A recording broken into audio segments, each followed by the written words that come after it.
Today we shall reflect on the life of Saint Zita.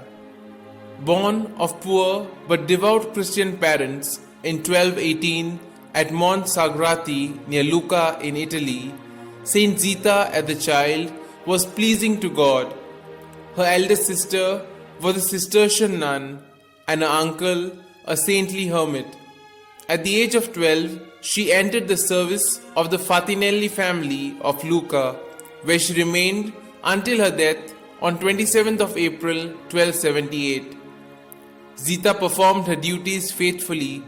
In addition, she rose up at night for prayer, attended Mass daily at the church of Saint Frediano, fasted often, and distributed her portions of food. She even went so far as to sleep on the bare ground, having given up her bed to a beggar.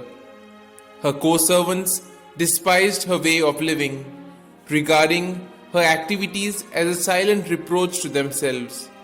Resenting her open abhorrence of evil suggestion and foul language, they even succeeded in prejudicing her employees against her for some time. She suffered calumny and contempt, but she endured every trial with singular meekness, patience, and submissiveness, and manifested to her enemies the divine magnanimity inspired by the pure love of God. At length, she overcame her enemies by her humility and forgiving attitude. Now realizing what treasure they possessed in Zita, her employees entrusted their house and family entirely to her care. In spite of the daily chores that kept her busy, she would somehow find enough time to visit the poor and the sick. One Christmas Eve, as she was leaving for church, her master Pagano threw his fur coat over her, bidding her not to lose it. But at the entrance of the church, she encountered a scantily clad man who asked for the coat.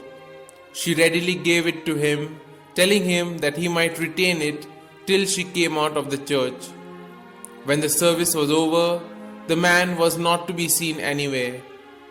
Crestfallen, Zita returned home to the reproaches of her master, who, but naturally, was extremely annoyed at the loss of his coat.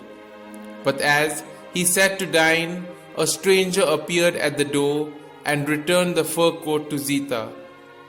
As Pagano and Zita rose to speak to him, he quickly vanished from their sight, living in their hearts the celestial joy of Christmas. Ever since, the portal of San Frediano, where Zita met the stranger, has come to be known as the Angel Door. Two other miracles that stand out prominently in Zita's life are bread being baked by angels at Fatinelli while Zita was busy nursing the sick, and the replenishment of beans she had given away to the poor. The body of this saint, who spent her last day doing ordinary things extraordinarily, and who was praised by all in and out of church, was laid to rest in the church of Saint Frediano at Lucca. Canonized on the 5th of September 1696, Saint Zita was declared the patron of domestic workers on the 26th of September 1933.